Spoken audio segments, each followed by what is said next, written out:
A strong woman stands up for herself. A stronger woman stands up for everyone else. We feel truly honored and privileged to have with us an exceptional leader, a woman of vision, determination, and service. Our guest, the President of Junior Chamber International, Karkala, Mrs. Shweta S. Jain. I request Mrs. Swati, Assistant Teacher, to introduce the guest. Good afternoon, everyone.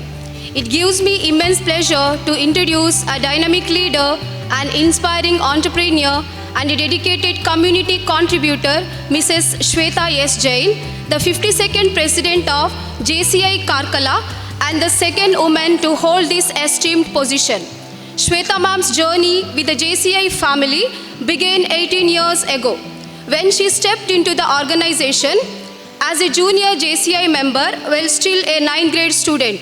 From those early days, her unwavering commitment and active participation in JCI have set her apart.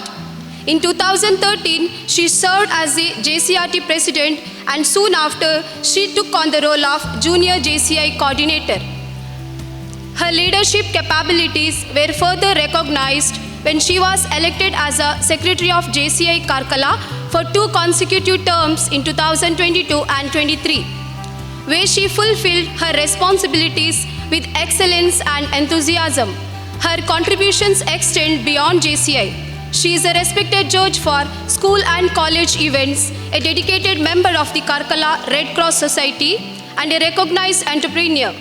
She is the proud founder of Oceanic Family Hair Spa and Saloon, an achievement that earned her the Successful Woman Entrepreneur Award. Adding another feather to her cap, she is also a presenter for Nammakala channel, showcasing her vibrant personality and versatility. With her rich experience and inspiring spirit, she continues to lead by example and uplift those around her. We are honored to have you here, ma'am. Thank you. Thank you, ma'am. Now I request Mrs. Shweta S. Jain to address the gathering. Over to you, ma'am. ಎಲ್ಲರಿಗೂ ನಮಸ್ಕಾರ. ವೇದಿಕೆಯ ಮೇಲಿರುವ ಅಧ್ಯಕ್ಷರಿಗೆ ಹಾಗೆ chief ಗೆಸ್ಟ್ಗೆ ಹಾಗೆ ಉಪಸ್ಥಿತರಿರುವಂತಹ ಎಲ್ಲ ಗಣ್ಯರಿಗೆ ಹಿರಿಯರಿಂದ ಆಶೀರ್ವಾದವನ್ನು ಬೇಡುತ್ತಾ ಕಿರಿಯರಿಗೆ ನಮಸ್ಕರಿಸುತ್ತಾ ವೇದಿಕೆ ಮುಂಭಾಗದಲ್ಲಿರುವ ಎಲ್ಲ ಮುದ್ದು ಮುಖದ ಮಕ್ಕಳಿಗೆ ನಮಸ್ಕಾರಗಳು. ಇವತ್ತಿನ ಪದ ಪ್ರದಾನ ಸಮಾರಂಭ ವಿದ್ಯಾರ್ಥಿಗಳು ಯಾರೆಲ್ಲ ಪದವನ್ನು ಸ್ವೀಕರಿಸಿದ್ದಾರೆ ಅವರಿಗೆಲ್ಲರಿಗೂ ಅಭಿನಂದನೆಯನ್ನು ಸಲ್ಲಿಸ್ತೇನೆ. ಭಾಷಣ ಮಾಡೋದಂದರೆ ಮಕ್ಕಳಿಗೆ ಯಾರಿಗೂ ಇಷ್ಟ ಆಗೋದಿಲ್ಲ. ಅದಕ್ಕಾಗಿ ನಾನು ಭಾಷಣವೇ ಮಾಡಲ್ಲ. ನನ್ನ ಈಗಾಗಲೇ ಭಾಷಣವನ್ನು ಮಾಡಿದ್ದಾರೆ ಇದಕ್ಕಿಂತ ಮುಂಚೆ. ನನ್ನ ಕಾನ್ಸೆಪ್ಟ್ಗಳು ನಾನು ಏನೇನು ಅಂದ್ಕೊಂಡು ಬಂದಿದ್ದೇನೆ ಅದೆಲ್ಲ ಅವರೇ ಹೇಳಿ ಮುಗಿಸಿದ್ದಾರೆ. ಇನ್ನು ನನಗಂತೂ ಎಂತ ಹೇಳಲಿಕ್ಕೆ ಇಲ್ಲ ಅಂತ ಅಂದ್ಕೊಳ್ತೇನೆ. ಸೊ ಲೀಡರ್ ಆದವನಿಗೆ ಶಿಸ್ತು ಮತ್ತು ಸಮಯದ ಪರಿಪಾಲನೆ ಎರಡೂ ಕೂಡ ಮುಖ್ಯ ಆಗುತ್ತೆ. ಶಿಸ್ತು ಮತ್ತು ಪರಿಪಾಲನೆ ನೀನೇ ಸರಿ ಇಲ್ಲ ಅಂದರೆ ಮತ್ತು ನೀನು ಯಾರಿಗೆ ಹೇಳೋದು ಅಲ್ವಾ? ಸೊ ವಿದ್ಯಾರ್ಥಿ ನಾಯಕನಿಗೆ ಶಿಸ್ತು ಮತ್ತು ಪರಿಪಾಲನೆ ಹಾಗೆ ವರ್ಷದ ಯೋಜನೆಗಳನ್ನು ಸರಿಯಾಗಿ ಮಾಡಿಕೊಳ್ಳಿ, ಶಾಲೆಯ ಶಿಸ್ತನ್ನು ಹಾಗೆ ಶಾಲೆಯ ಹೆಸರನ್ನು ಕಾಪಾಡಿಕೊಳ್ಳಿ ಅಂತ ಈ ಸಂದರ್ಭದಲ್ಲಿ ಹೇಳಲಿಕ್ಕೆ ಇಷ್ಟಪಡ್ತೇನೆ. ಇನ್ನು ನಾನು ಮತ್ತು ನಿಮ್ಮ ಥರದವರು ಸ್ವಲ್ಪ ಗಲಾಟೆ ಮಾಡೋದು ಜಾಸ್ತಿ ಅಂತೆ. ಆ ಸಮಯದಲ್ಲಿ ಗಲಾಟೆಯನ್ನು ನಿಲ್ಲಿಸಬೇಕಲ್ಲ, ಏನು ಮಾಡೋದು ಅಂತ ಥಿಂಕ್ ಮಾಡ್ತಾ ಇರಬೇಕಾದ್ರೆ ಒಬ್ಬರು ರಿಟೈರ್ಡ್ ಮಿಲಿಟರಿ ಅಧಿಕಾರಿಯೊಬ್ಬರು ಥಿಂಕ್ ಮಾಡ್ತಾರೆ, ಇಂತಹ ಸದ್ದು ಗದ್ದಲವನ್ನು ಕಾರ್ಯಕ್ರಮದಲ್ಲಿ ನಿಲ್ಲಿಸಬೇಕು ಅಂತಲ್ಲ ಹೇಳಿ. ಅವರ ಹೆಸರು ರಾಬರ್ಟ್ ಅಂತ ಹೇಳಿ ಒಂದು ಸೊಲ್ಯೂಷನನ್ನು ಕೂಡ ತಗೊಂಡು ಬರ್ತಾರೆ.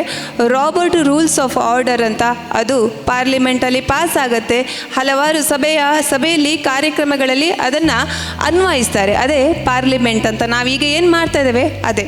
ಸೊ ಪ್ರಜಾಪ್ರಭುತ್ವದ ಮಾದರಿಯಲ್ಲಿ ಈ ಒಂದು ಕಾರ್ಯಗಳು ನೆರವೇರುತ್ತೆ. ಇಂತಹ ಕಾರ್ಯಗಳು ವಿದ್ಯಾರ್ಥಿ ಜೀವನದಲ್ಲಿ ಕೂಡ ಅಳವಡಿಕೆ ಆಗಬೇಕು ಅಂತ ಹೇಳಿ ವಿದ್ಯಾರ್ಥಿ ಜೀವನದಲ್ಲಿ ಕೂಡ ಪ್ರಜಾಪ್ರಭುತ್ವದ ಮಾದರಿಯ ತರಬೇತಿಗಳು ಸಿಗಲಿ ಅಂತಹ ಉದ್ದೇಶದಿಂದ ಈ ಒಂದು ಕಾರ್ಯವನ್ನು ಇಲ್ಲಿ ಕೂಡ ಮಾಡಿದ್ದಾರೆ. ತಮಗೆಲ್ಲರಿಗೂ ಅಭಿನಂದನೆ ಹೇಳ್ತಾ ಈ ಒಂದು ಕಾರ್ಯಕ್ರಮದಲ್ಲಿ ಭಾಗವಹಿಸುವುದಕ್ಕಾಗಿ ನನಗೆ ಅವಕಾಶವನ್ನು ಕೊಟ್ಟ ಇಲ್ಲಿನ ಸಂಸ್ಥೆಯ ಆಡಳಿತ ಮಂಡಳಿ ಹಾಗೆ ಶಿಕ್ಷಕರು ಶಿಕ್ಷಕೇತರ ವರ್ಗದವರಿಗೆ ಹಾಗೆ ಪ್ರೀತಿಯ ಮಕ್ಕಳಿಗೆ ವಂದನೆಯನ್ನು ಸಲ್ಲಿಸ್ತಾ ನನ್ನ ಮಾತುಗಳನ್ನು ಮುಗಿಸ್ತೇನೆ. ನಮಸ್ಕಾರಗಳು.